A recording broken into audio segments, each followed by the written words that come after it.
Hello friends, ଜୟ ଜଗନ୍ନାଥ, ଶୁଭ ସକାଳ। ଆପଣଙ୍କୁ ସ୍ୱାଗତ କରୁଛି ନିର ଓଡ଼ିଆ ଟିଭି କି। ଆସନ୍ତୁ ଆଜି ସକାଳରୁ ଆସିଥିବା କେତେଗୁଡ଼ିଏ ଗୁରୁତ୍ୱପୂର୍ଣ୍ଣ ଖବର ଉପରେ ନଜର ପକାଇ ନବା। ଭିଡ଼ିଓଟି ଭଲ ଲାଗିଲେ ସବସ୍କ୍ରାଇବ କରି ପାଖରେ ଥିବା ଅଲ୍ ବେଲ୍ ଆଇକନକୁ ଦବାଇ ଦିଅନ୍ତୁ। ଏହିଭଳି ଗୁରୁତ୍ୱପୂର୍ଣ୍ଣ ଖବର ଆପଣଙ୍କ ପାଖକୁ ସର୍ବପ୍ରଥମେ ପହଞ୍ଚି ପାରିବ। ରାତିରୁ ସାମାନ୍ୟ ଆଶ୍ୱସ୍ତି, ଆଉ 5 ଦିନ ରହିବ ବର୍ଷା ପାଗ। 5ରୁ 6 ଡିଗ୍ରୀ ପର୍ଯ୍ୟନ୍ତ କମିବ ଦିନର ତାପମାତ୍ରା। ମିଳିଥିବା ଖବର ଅନୁଯାୟୀ ନିମ୍ନଚାପ ରେଖାର ପ୍ରଭାବରେ ରାଜ୍ୟରେ ଜାରି ରହିଛି ବର୍ଷା। ପ୍ରଭାବରେ କିଛି କିଛି ବିଭିନ୍ନ ସ୍ଥାନରେ ତାପମାତ୍ରା ହ୍ରାସ ପାଇଛି। ବିଶେଷ କରି ଉପକୂଳ ଓଡ଼ିଶା ସମେତ ଦକ୍ଷିଣ ଓଡ଼ିଶାରେ କାଳବୈଶାଖୀ ପ୍ରଭାବରେ ବର୍ଷା ହୋଇଛି। ପାଣିପାଗର ପୂର୍ବାନୁମାନ ଅନୁଯାୟୀ ଆଗାମୀ 5 ଦିନ ଯାଏଁ ଲାଗି ରହିବ ବର୍ଷା। କିଛି କିଛି ସ୍ଥାନରେ ବିଜୁଳି ଘଡ଼ଘଡ଼ି ସହ ବର୍ଷା ହେବା ନେଇ ସମ୍ଭାବନା ରହିଛି। ଏବଂ ପବନର ବେଗ ଘଣ୍ଟା ପ୍ରତି 40ରୁ 50 କିମି ବେଗରେ ରହିବାର ମଧ୍ୟ ଆକଳନ ହୋଇଛି। ରାଜ୍ୟରେ ଜାରି ରହିଛି ହାଲୁକା ବର୍ଷା। ଆସନ୍ତୁ ଜାଣିନେବା ପରବର୍ତ୍ତୀ ଅପଡେଟ୍ ବିଷୟରେ। ସମ୍ବଲପୁରରେ ହଟହଟା ହେଲେ କେନ୍ଦ୍ରମନ୍ତ୍ରୀ ଧର୍ମେନ୍ଦ୍ର ପ୍ରଧାନ, ଘେରିଲେ ଉଜ୍ଜ୍ୱଳା ଦିଦି। ମିଳିଥିବା ଖବର ଅନୁଯାୟୀ ସମ୍ବଲପୁର ସାମ୍ବାଦିକ ସମ୍ମିଳନୀ ପରେ ହଟହଟା ହେଲେ କେନ୍ଦ୍ରମନ୍ତ୍ରୀ ଧର୍ମେନ୍ଦ୍ର ପ୍ରଧାନ। ଧର୍ମେନ୍ଦ୍ରକୁ ଘେରିଲେ ଉଜ୍ଜ୍ୱଳା ଦିଦି। ନିଯୁକ୍ତ ଦେଇ ନିର୍ବାଚନ ଜିତିଛି, ପରିଶ୍ରମ ନ ଦେଇ କାହିଁକି ଠକିଲ ବୋଲି ପ୍ରଶ୍ନ କଲେ ଉଜ୍ଜ୍ୱଳା ଦିଦି। ଏହାର ଜବାବ ଦେଇ ନ ପାରି ମହିଳାଙ୍କୁ ଦେଖି ତରତର ହୋଇ ଗାଡ଼ିରେ ବସି ଚାଲିଗଲେ ଧର୍ମେନ୍ଦ୍ର ପ୍ରଧାନ। ତେବେ ମନ୍ତ୍ରୀଙ୍କୁ ଗାଡ଼ିରେ ଘେରିବା ପାଇଁ ଉଜ୍ଜ୍ୱଳା ଦିଦି ପଛେ ପଛେ ଗୋଡ଼ାଇବାକୁ ମନ୍ତ୍ରୀ ସେଠାରୁ ତୁରନ୍ତ ଚାଲିଗଲେ। ପରେ ଉଜ୍ଜ୍ୱଳା ଦିଦି ନାରାବାଜି କରିବା ସହ ଯେଉଁ ମନ୍ତ୍ରୀ ମହିଳା ସମ୍ମାନକୁ ଦେଇନାହାନ୍ତି ତାଙ୍କୁ ଭୋଟ ନ ଦେବାକୁ ଲୋକଙ୍କୁ କହିବା ସହ ଲିଫଲେଟ୍ ବାଣ୍ଟିଥିଲେ।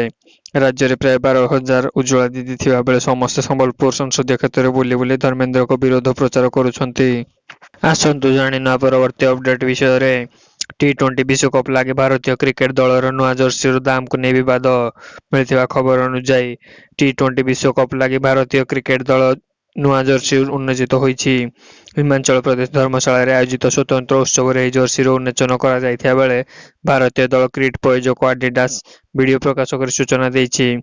ଏହି ଭିଡିଓରେ ରୋହିତ ଶର୍ମା, ଅଲରାଉଣ୍ଡର ରବୀନ୍ଦ୍ର ଜାଡେଜା ଏବଂ କୁଲଦୀପ ଯାଦବ ଭଳି ରହିଛି ଦେଖିବାକୁ ମିଳିଛି।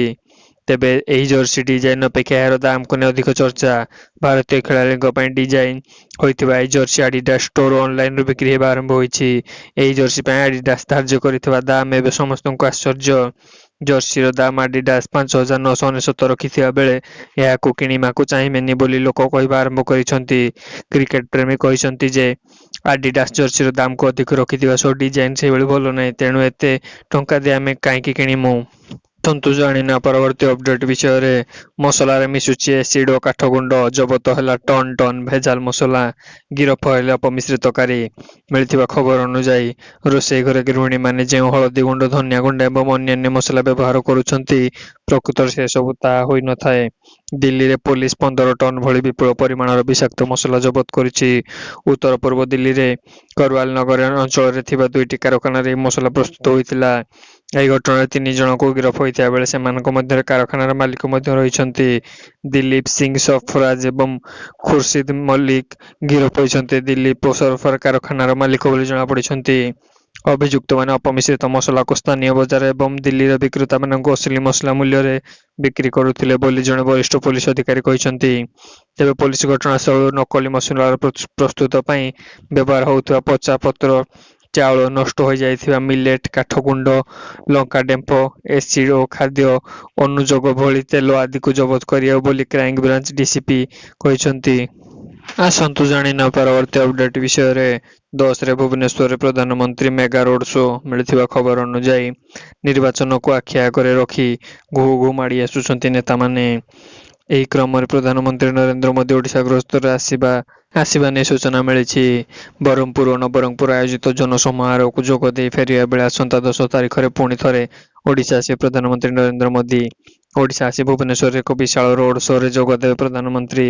ଏହା ବ୍ୟତୀତ ପ୍ରତିରକ୍ଷା ମନ୍ତ୍ରୀ ରାଜନାଥ ସିଂ ଓ ଛତିଶଗଡ଼ ମୁଖ୍ୟମନ୍ତ୍ରୀ ଆଜି ଓଡ଼ିଶା ଗସ୍ତ କରିବାର କାର୍ଯ୍ୟକ୍ରମ ଥିବା ବେଳେ 9 ତାରିଖରେ ପରିବହନ ମନ୍ତ୍ରୀ ନୀତିଶ ଗଡ଼କରୀ ଓ ଆସାମର ମୁଖ୍ୟମନ୍ତ୍ରୀ ହିମନ୍ତ ବିଶ୍ବ ଶର୍ମା ଓଡ଼ିଶା ଆସିବେ।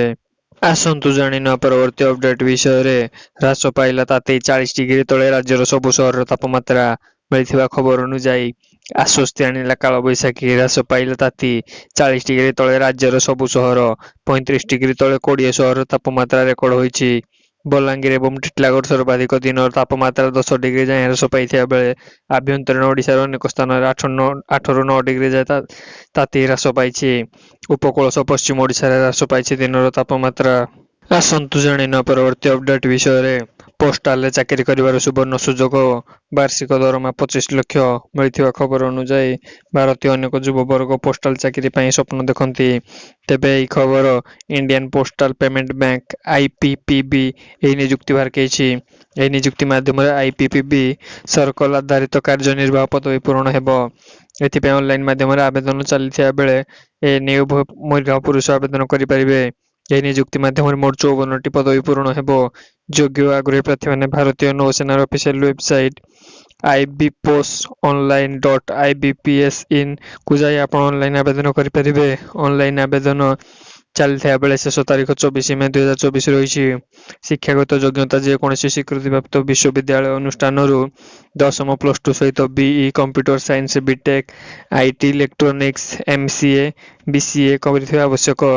ସର୍ବନିମ୍ନ ବୟସ 22 ଓ ସର୍ବାଧିକ 45 ବର୍ଷ ରହିଛି। ସର୍ବନିମ୍ନ ଦରମା ବାର୍ଷିକ 10 ଲକ୍ଷ ଓ ସର୍ବାଧିକ ଦରମା ବାର୍ଷିକ 25 ଲକ୍ଷ ରହିଛି।